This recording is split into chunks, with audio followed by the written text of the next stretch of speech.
Mechanics का second lecture. इसमें हम कंस्ट्रेंट के बारे में पढ़ेंगे और देखेंगे कंस्ट्रेंट क्या होता है। तो कंस्ट्रेंट्स की डेफिनेशन को करने से पहले हम एक एग्जांपल लेकर चलते हैं। मान लीजिए आप किसी चौराहे पर खड़े हुए हो, यहाँ पर आप खड़े हुए हो। अभी आपके पास 4 रास्ते हैं।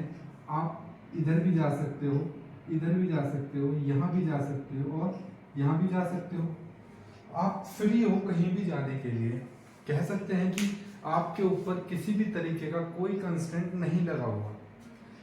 अगर मैं यहाँ से इस रास्ते को बंद कर दूं, अब आपके पास 3 ऑप्शन है। आप यहाँ से जा सकते हो, यहाँ से जा सकते हो या यहाँ से जा सकते हो। अब हम कह सकते हैं कि आपके मोशन पर एक कंस्ट्रेंट लग चुका है। अगर मैं इस वाले रास्ते को भी बंद कर देता हूं, अब आप 2 साइड से जा सकते हो, यहां से या यहां से। अब इस मोशन पर 2 कंस्ट्रेंट लग चुके हैं। अगर मैं इसको भी बंद कर दूं तो हम कहेंगे कि आपके ऊपर, आपके मोशन पर 3 कंस्ट्रेंट लग गए हैं। अगर मैं यहां से भी बंद कर देता हूं तो हम कहेंगे कि आपके ऊपर अब 4 कंस्ट्रेंट लग चुके हैं। तो आपके पास 4 रास्ते थे जाने के लिए और चारों पर ही हमने कंस्ट्रेंट लगा दिया। तो अब इसके हम ये कह सकते हैं कि कंस्ट्रेंट जो लग चुके हैं वो 4 लग चुके हैं और आप जो मूव कर सकते हैं वो केवल और केवल इस रीजन में मूव कर सकते हैं। कह सकते हैं कि आपका जो डिग्री ऑफ फ्रीडम है वो अब 0 हो गया है। ठीक है, तो आपको समझ में आया कंस्ट्रेंट क्या होते हैं। तो एक एग्जांपल से और देखो। मान लेते हैं कि एक पिंजरा है, इसमें कोई पक्षी है, ये कोई पक्षी है। तो अब ये पक्षी इस पिंजरे के अंदर या तो यहां तक जा सकता है या यहां तक, इसके बाहर तो नहीं निकल सकता। तो ये इसके मोशन पर भी हमने क्या कंस्ट्रेंट लगाया हुआ है कि ये इस बाउंड्री से बाहर नहीं जा सकता। दूसरा एक एग्जांपल और ले लेते हैं। ट्रेन है, ट्रेन हमेशा ही सीधी जाती है, एक ही एक्सिस पे जाती है, चाहे हम एक्स एक्सिस मान लें चाहे वाई एक्सिस मान लें।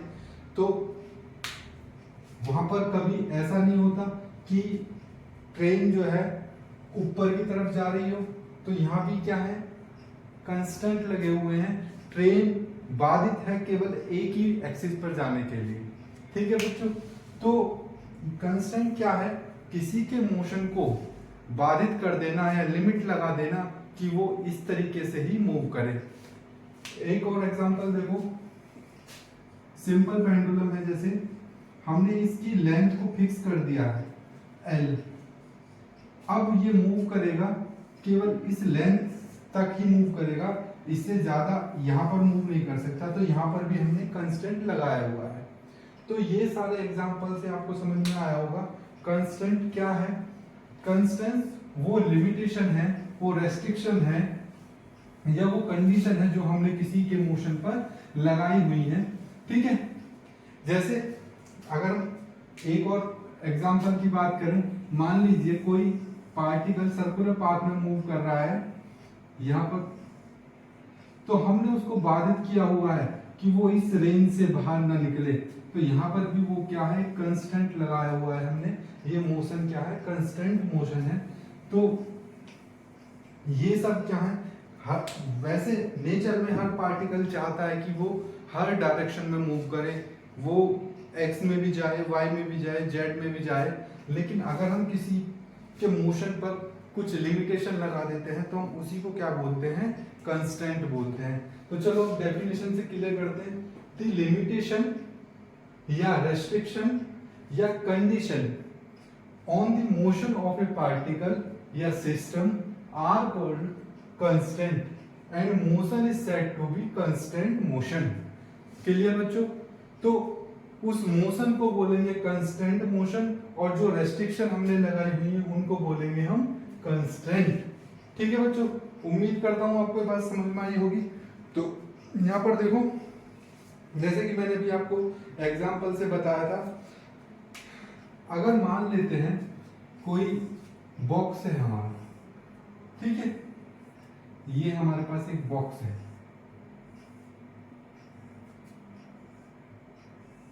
मान लेते हैं इसकी लेंथ L है, इसकी विड्थ B है और इसकी जो हाइट है वो h है। यहाँ पर कोई गैस मॉलिक्यूल्स है वो जो फ्री मूव कर रहा है इसमें, तो अब वो कहाँ तक मूव कर सकता है अगर हम देखें x एक्सिस पर, या तो वो L के बराबर मूव कर सकता है या उससे कम। वो यहाँ भी जा सकता है, इतना डिस्टेंस भी ट्रेवल कर सकता है, इतना भी कर सकता है और इतना भी। तो मैक्सिमम कितना डिस्टेंस ट्रेवल कर सकता है, 0 से लेकर L तक।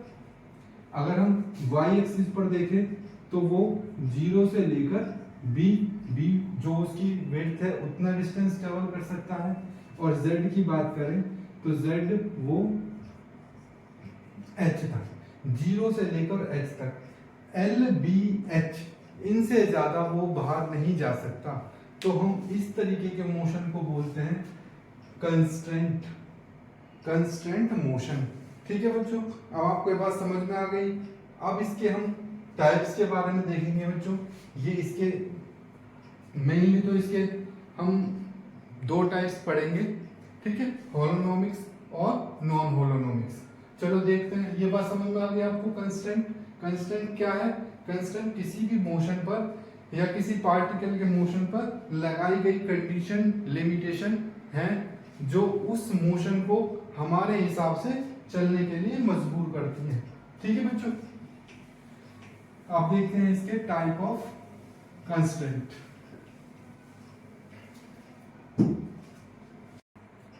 हाँ तो बच्चों देखो, हम बात कर रहे थे क्लासिफिकेशन ऑफ कंस्ट्रेंट के बारे में। तो कंस्ट्रेंट हमने देखा था, कंस्ट्रेंट लिमिटेशन है, कंडीशन है, रेस्ट्रिक्शन है जो किसी के मोशन पे लगाई जा सकती है। अगर हम उस कंस्ट्रेंट को, किसी सिस्टम के कंस्ट्रेंट को मैथमेटिकल एक्सप्रेशन की इक्वेशन की फॉर्म में लिख पाते हैं तो हम उस तरह के कंस्ट्रेंट को बोलते हैं होलोनोमिक कंस्ट्रेंट। क्या मतलब हुआ? Can be express in term of equation. Equation की टर्म में अगर हम इसको एक्सप्रेस कर पाए, किसको? कंस्टेंट को, तो हम उसको बोलेंगे होलोनोमिक कंस्टेंट।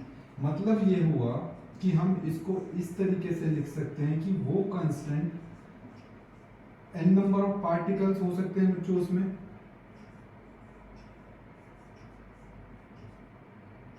इक्वल है किसी कांस्टेंट के।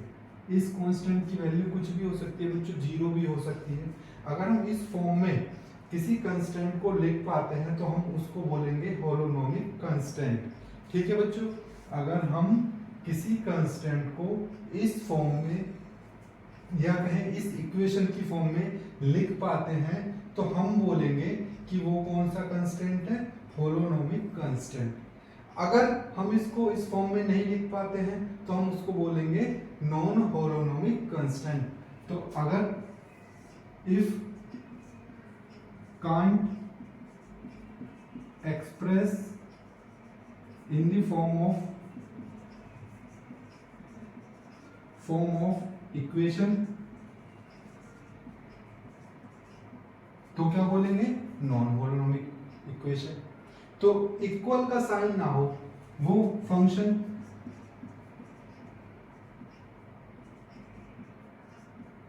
या तो लेस देन हो या ग्रेटर देन हो, ठीक है, किसी दूसरे नंबर के, ठीक है, वो या तो इक्वल हो या तो वो लेस देन हो या ग्रेटर हो। इस तरीके के सिंबल अगर आपको दिखाई दें लेस देन और ग्रेटर देन के तो हम बोलेंगे उसे नॉन होलोनोमिक कंस्ट्रेंट। ठीक है बच्चों, तो ये था on the basis of mathematical expression. अगर हम किसी कंस्ट्रेंट को मैथमेटिक एक्सप्रेशन के फॉर्म में लिख पाते हैं या इक्वेशन की फॉर्म में लिख पाते हैं तो उसे बोलेंगे होलोनोमिक कंस्ट्रेंट। अगर नहीं लिख पाते हैं तो इक्वल, किसी के इक्वल नहीं है ये कंस्ट्रेंट, तो हम उसे बोलेंगे नॉन होलोनोमिक कांस्टेंट। बच्चों इसके अगर एग्जांपल के बारे में बात करूं, इसके एग्जांपल के बारे में बात करूं मैं, तो इसका एग्जांपल हो जाएगा बच्चों सिंपल पेंडुलम।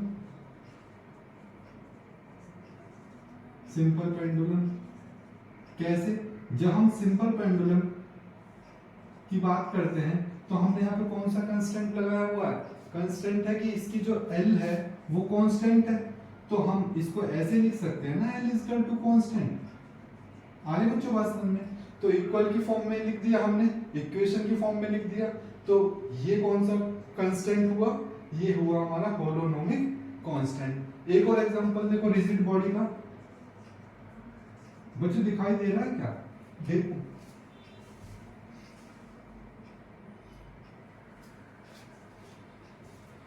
हाँ दिख रहा है, L is equal to constant. Rigid body देखो बच्चों, मान लो ये कोई रिजिड बॉडी है हमारे पास, इसमें 2 पॉइंट है कोई, अगर हम इसको ओरिजिन माने तो इसका डिस्टेंस मान लो r i, थोड़ा बड़ा ले लेता हूँ बच्चों,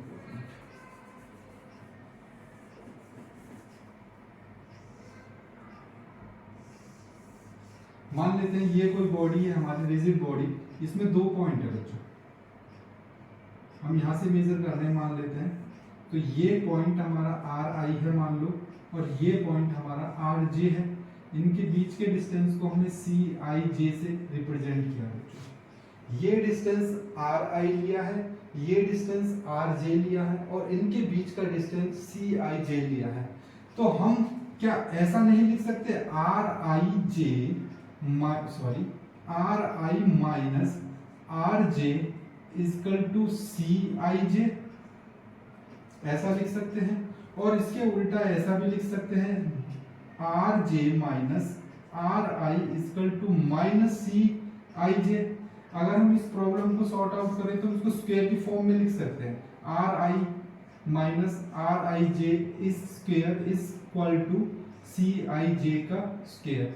स्क्वायर हमने क्यों लिया कि बच्चों अगर हम ये अगर इधर से इसको इसमें से सब्ट्रैक्ट करते हैं तो माइनस आ रहा है, तो माइनस का स्क्वायर करेंगे तो प्लस आ जाएगा। तो ये इक्वेशन हमारी बन गई हमारी किसकी? रिजिड बॉडी की, रिजिड बॉडी की इक्वेशन। तो ये भी इक्वल के बराबर है, ये भी फॉर्म ऑफ इक्वेशन में लिखी जा सकती है। तो ये भी कौन सा कांस्टेंट हुआ हमारा? Holonomic constant. ठीक है बच्चों, आगे बात समझ में। अब इसके बाद बात करते हैं बच्चों नॉन होलोनोमिक कांस्टेंट के बारे में। नॉन होलोनोमिक कांस्टेंट के लिए मैं यहाँ पे बना देता हूँ बच्चों, तो इसको हम इक्वल की फॉर्म में नहीं लिख सकते, इक्वेशन की फॉर्म में नहीं लिख सकते। ठीक है, इसके एग्जांपल देखो, मैंने अभी पहले बताया था जब हम कांस्टेंट पढ़ रहे थे, कांस्टेंट में हमने गैस मॉलिक्यूल्स का एग्जांपल लिया था। मान लेते हैं कोई गैस मॉलिक्यूल है बच्चों, ये एग्जांपल हो गया इसका नॉन होलोनोमिक कांस्टेंट का। ये गैस मॉलिक्यूल है बच्चों, मैंने बताया था ये L है, ये B है और ये H है। अब बच्चों बताओ ये कहाँ कहाँ मूव कर सकता है? ये यहाँ से लेकर 0 से लेकर और L तक मूव कर सकता है, ये 0 से लेकर B तक मूव कर सकता है, और 0 से लेकर H तक मूव कर सकता है। तो हम इस तरीके से लिख सकते हैं इसको कि जो x की वैल्यू है 0 से लेकर L तक है इक्वेशन में, तो L की जो x की जो वैल्यू है वो इक्वल के बराबर नहीं है ना, फिक्स नहीं है, तो y को भी इस तरीके से लिखा जा सकता है और z को भी इस तरीके से लिखा जा सकता है। तो ये किसका एग्जांपल हुआ? ये नॉन होलोनोमिक कांस्टेंट का एग्जांपल हुआ। ठीक है, इसी तरीके से देखो एक और एग्जांपल देख लो।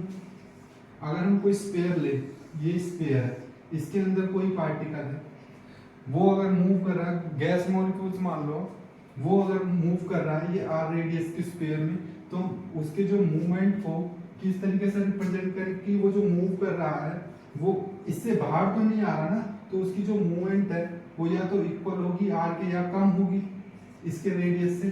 तो ये भी किसके, ये भी कौन सा कांस्टेंट हुआ? ये भी नॉन होलोनोमिक कांस्टेंट हुआ। ठीक है बच्चों, और देखो एग्जांपल इसका, अगर कोई मान लेते हैं कोई चींटी है, चींटी है कोई चींटी इसके सरफेस पे चल रही है यहाँ से लेकर और यहाँ तक, इसकी रेडियस भी r मान लेते हैं। चलो कोई चींटी है यहाँ से मूव कर रही है यहाँ तक मूव करते करते करते करते यहाँ से आकर वो ऐसे गिर जाती है। तो अब की बार उसका जो डिस्टेंस हुआ वो ज्यादा हो गया r से। तो अब हम क्या कह सकते हैं कि जो उसका मोशन हो रहा था यहाँ पे x बच्चों में केवल उसके मोशन को या डिस्टेंस को ओरिजिन से दिखा रहा हूँ, ठीक है। तो वो या तो ग्रेटर होगा r से या r के बराबर होगा, कम तो नहीं होगा। यहाँ पे देखो जस्ट उल्टा है।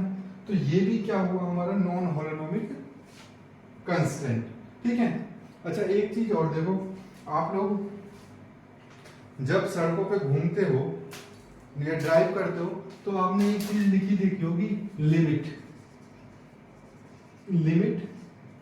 80 किलोमीटर पर आवर। बच्चों ये क्या है, लिमिट 80 किलोमीटर पर आवर। यहां पे लिखा रहता है maximum limit 80 kilometre per hour.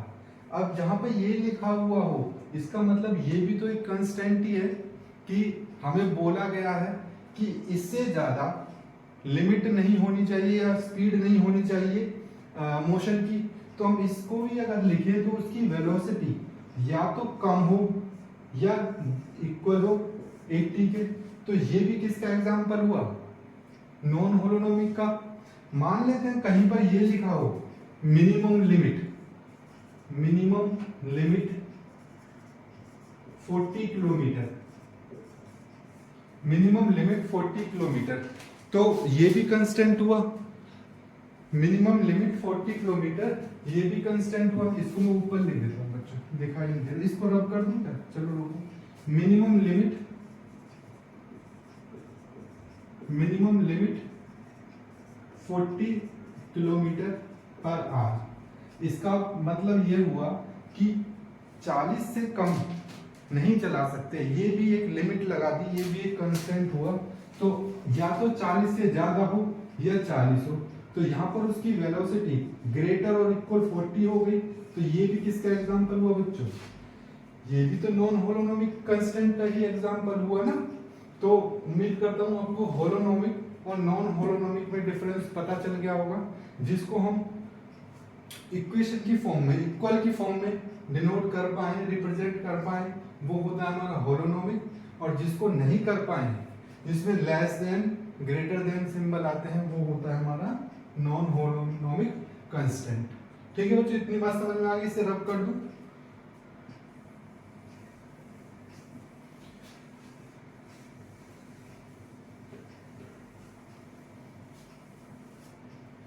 अब इसके बाद देखो बच्चों, होलोनोमिक कांस्टेंट को भी हमने दो भागों में डिवाइड किया हुआ है। होलोनोमिक कांस्टेंट को भी हमने दो भागों में डिवाइड किया हुआ है, रियोनोमिक कांस्टेंट और स्केलेरोनोमिक कांस्टेंट। रियोनोमिक कांस्टेंट कौन से होंगे और स्केलेरोनोमिक कांस्टेंट कौन से होंगे, जो कांस्टेंट टाइम पे डिपेंडेंट होंगे, dependent on time are called rheonomic holonomic constant. ठीक है, उनको रियोनोमिक कांस्टेंट बोलेंगे। और जो टाइम के इंडिपेंडेंट होंगे, इंडिपेंडेंट ऑफ या इंडिपेंडेंट ऑन टाइम पर इंडिपेंडेंट नहीं होंगे, उनको क्या बोलेंगे, स्केलेरोनोमिक कांस्टेंट। ठीक है बच्चों, इसके बाद अगर मैं इसको इक्वेशन फॉर्म में लिखूं तो इसको लिखूंगा मैं d/dt of f is not equal to 0। इसका मतलब क्या हुआ बच्चों, यहाँ पर देखो मैंने बोला रियोनोमिक कांस्टेंट डिपेंडेंट ऑन टाइम है। इसका मतलब वो कांस्टेंट टाइम जैसे जैसे बीतता है उसमें कांस्टेंट में बदलाव आता है, उसमें चेंजेस आते हैं। वो चेंजेस 0 के बराबर नहीं होते, मतलब कुछ चेंजेस उसमें होंगे। तो हम उसको इस तरीके से लिख सकते हैं, पर f कोई कांस्टेंट है तो उसमें विद रिस्पेक्ट टू टाइम कुछ चेंजेस आएंगे जो कि 0 के बराबर नहीं होंगे। अगर मैं इसी चीज को यहाँ पे लिखूं, क्योंकि ये टाइम के इंडिपेंडेंट है, तो मैं इसको कैसे लिखूंगा, d/dt ऑफ f यहाँ पर कांस्टेंट के लिए बोल रहे हैं जो इज इक्वल टू 0। तो इससे भी आप समझ सकते हो यहाँ पर टाइम के साथ कुछ बदलाव हुआ क्योंकि ये टाइम डिपेंडेंट है, और यहाँ पर टाइम के साथ कोई भी बदलाव नहीं हुआ, क्योंकि ये टाइम के इंडिपेंडेंट है। ठीक है, अब इसके एग्जाम्पल देखो। एग्जाम्पल में हम सबसे पहले रियोनोमिक कंस्टेंट के एग्जांपल देखो। रियोनोमिक कंस्टेंट क्या है? Time dependent. टाइम डिपेंडेंट एक, इसमें हम एग्जांपल लेंगे सिंपल पेंडुलम।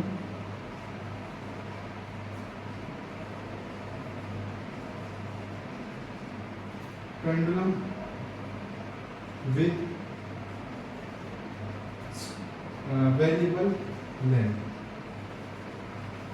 या एक्सटेंसिबल लेंथ। तो जो हमने यहाँ पे एग्जांपल लिया, एक पेंडुलम है हमारे पास, जिसकी जो स्ट्रिंग है, जो ये रस्सी है, वो फिक्स नहीं है, मीन्स वो स्ट्रेच हो सकती है। हम कह सकते हैं जैसे कि ये एक स्प्रिंग है, ये स्प्रिंग है, अभी टाइम t=0 पे यहाँ पर है, लेकिन जब ये इधर जाएगा t टाइम पर, तो इसकी लेंथ एक्सटेंड करेगी, क्योंकि यहाँ पर कुछ मास है, जिसके कारण से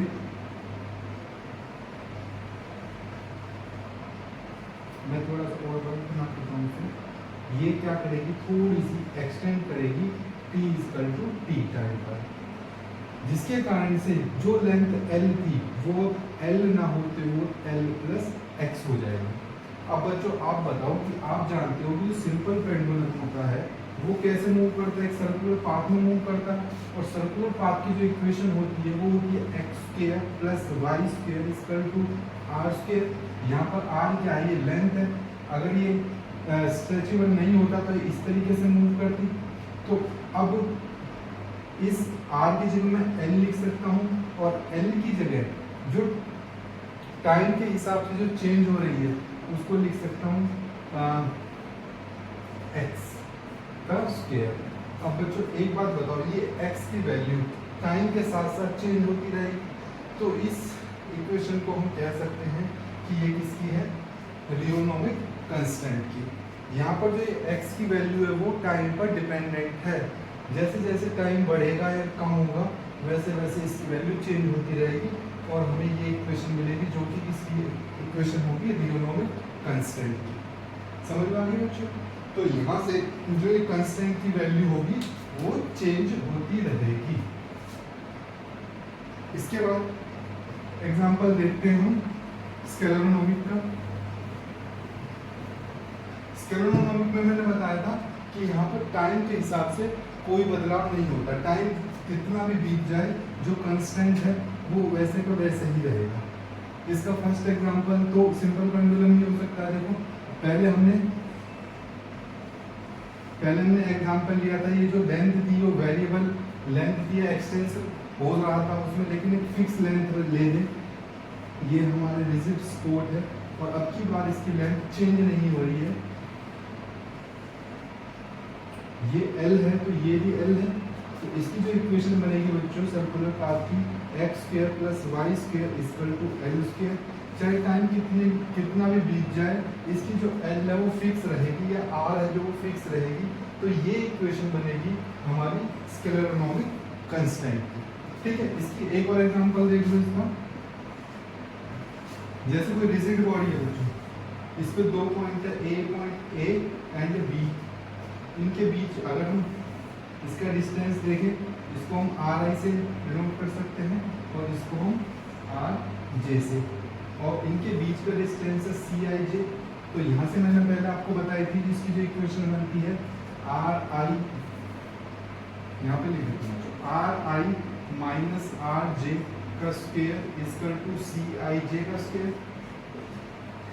डिस्टेंस इन दोनों के बीच का कभी नहीं बदलेगा, चाहे आज देखो, कल देखो, परसों देखो। तो ये इसका इक्वेशन बन जाएगी हमारी स्केलरोनोमिक कांस्टेंट की। बच्चों ये दोनों एग्जांपल हो गए हमारे स्केलरोनोमिक कांस्टेंट के। और रियोनोमिक में मैंने बताया था, कंफ्यूज होने की जरूरत नहीं, रियोनोमिक में मैंने बताया था जो पेंडुलम था उसकी लेंथ जो थी एक्सटेंस हो सकती थी। ठीक है, तो इसके बाद इसके बाद देखो हम पढ़ते हैं कंस्ट्रेंट का classification on the basis of conservation of energy.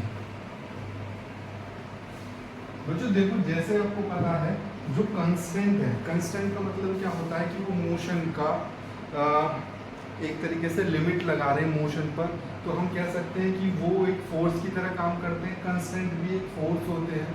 तो अगर हम किसी बॉडी पे कंस्टेंट लगा रहे हैं, अगर वो कंस्टेंट या वो वो फोर्स कुछ वर्क डन करें तो इसका मतलब ये हो गया कि उस सिस्टम की जो एनर्जी है वो कम हो गई है ना। तो इसको आप ऐसे समझो, अगर किसी सिस्टम की कंस्टेंट सिस्टम की एनर्जी कंजर्व रहती है तो हम उसे बोलेंगे कंजर्वेटिव कंस्टेंट। अगर उसकी एनर्जी में बदलाव आता है, कम होती है, तो हम उसको बोलेंगे डेसिपेटिव कंस्टेंट। अब कंजर्व किस कंडीशन में रहेगी? कंस्टेंट के द्वारा किया गया काम, या कहें जो कंस्टेंट है जो कि फोर्स की तरह है, उन्होंने कोई वर्क डन नहीं किया है, तो हम ऐसा कह सकते हैं कि जो वर्क डन है, वर्क डन बाय कंस्टेंट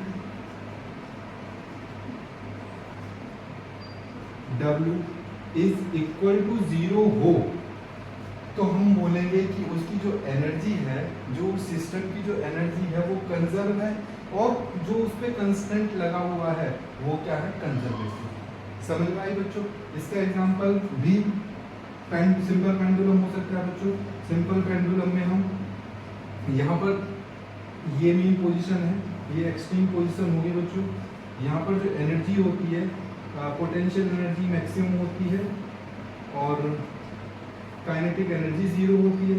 और इस वाले केस में काइनेटिक एनर्जी मैक्सिमम होती है और पोटेंशियल एनर्जी 0 होती है। सेम अगर हम यहाँ पे बात करें, PE मैक्सिमम होगी और काइनेटिक एनर्जी 0 होगी। इन तीनों ही केस में, तीनों ही केस के हर पॉइंट पे जो एनर्जी होगी पूरे सिस्टम की वो क्या होगी? कंजर्व होगी या कहीं कांस्टेंट होगी। यहाँ पर काइनेटिक एनर्जी 0 हो जाती है तो पोटेंशियल एनर्जी मैक्सिमम हो जाती है, यहाँ पर पोटेंशियल एनर्जी 0 हो जाती है तो काइनेटिक एनर्जी मैक्सिमम हो जाती है। इस तरीके से कह सकते हैं पूरा सिस्टम क्या है? कंजर्व है, और हमने इसमें एक कंस्टेंट भी लगाया हुआ है, लेंथ। ठीक है बच्चों, तो ये एग्जांपल हो गया हमारा कंजर्वेटिव कंस्टेंट का। क्लियर? अब देखते हैं डेसिपेटिव कंस्टेंट में क्या होता है। जैसे अभी मैंने बताया था, यहाँ पर एनर्जी कंजर्व रहती है, तो जस्ट इसका उल्टा, यहाँ पर एनर्जी कंजर्व नहीं रहती। अब एनर्जी कंजर्व कब नहीं होगी? जब कंस्टेंट ने कुछ वर्क किया होगा, तभी तो एनर्जी कंजर्व नहीं होगी। तो हम कह सकते हैं वर्क डन बाय कंस्टेंट जो कि एक फोर्स की तरह ही है, is not equal to 0, W is not equal to 0। ठीक है बच्चों, ये एग्जांपल आपको समझ में आ गया। इसका एग्जांपल बच्चों अगर हम देखें, अगर हम कंस्टेंट लगा दें, एयर का कंस्टेंट लगा दें सिंपल पेंडुलम में, ये वाला जो एग्जांपल हमने लिया था एक वैक्यूम में लिया था, तो एयर के फ्रिक्शन के कारण से वो एनर्जी का लॉस होता है उसमें। या अगर हम कोई बॉल को भी फेंकते हैं, बॉल को फर्श पे फेंकते हैं, तो फर्श पे जो हमारा फ्रिक्शन होता है वो भी एक कंस्टेंट है, और धीरे धीरे बॉल रुक जाती है, और बॉल के रुकने के कारण से हम कहेंगे कि उसमें एनर्जी का कुछ लॉस हुआ है, और इस तरह के कंस्टेंट कहलाएंगे हमारे डेसिपेटिव कंस्टेंट। बच्चों ये जो पूरा लेक्चर था इसमें हमने देखा कंस्टेंट क्या होता है। कंस्टेंट के दो टाइप्स बताई थी on the basis of mathematical expression, holonomic and non holonomic. Holonomic वो होते हैं जिनको हम इक्वेशन की फॉर्म में लिख सकते हैं, नॉन होलोनोमिक वो होते हैं जिनको हम इक्वेशन की फॉर्म में नहीं लिख सकते हैं। फर्दर हमने होलोनोमिक के दो टाइप देखे थे, रेयोनोमिक्स एंड स्केलरोनोमिक्स। रेयोनोमिक्स होते हैं टाइम के डिपेंडेंट होते हैं, और स्केलरोनोमिक टाइम पर डिपेंड नहीं करते। इसका मतलब ये होता है कि ये टाइम के डिपेंडेंट है, तो जैसे जैसे टाइम बीतेगा उन कंस्टेंटों में कुछ चेंजेस आएंगे, तो इसका मतलब वो जीरो, जो चेंजेस होगा वो जीरो के बराबर नहीं होगा। इसका मतलब ये होता है कि जैसे जैसे टाइम बीतेगा उसमें कोई बदलाव नहीं आएगा, तो d/dt of f equal to zero होगा। इसके बाद हमने basis of conservation of energy के बेसिस पे देखे थे, तो ये भी दो टाइप के थे हमारे, कंजर्वेटिव एंड रेसिप्रोकेटिव। यहाँ पे work done bye constant zero होता है और यहाँ पे नॉट इक्वल टू जीरो होता है। इसके एग्जांपल हमने देखा था सिंपल कंडीशन, और वहाँ पर हमने देखा था फ्रिक्शन फोर्स को कांस्टेंट मानते हुए। ये सारा चैप्टर कांस्टेंट का हमने आज खत्म कर दिया। तो उम्मीद करते हैं आपको ये क्लास अच्छी लगी होगी। Thank you and bye bye.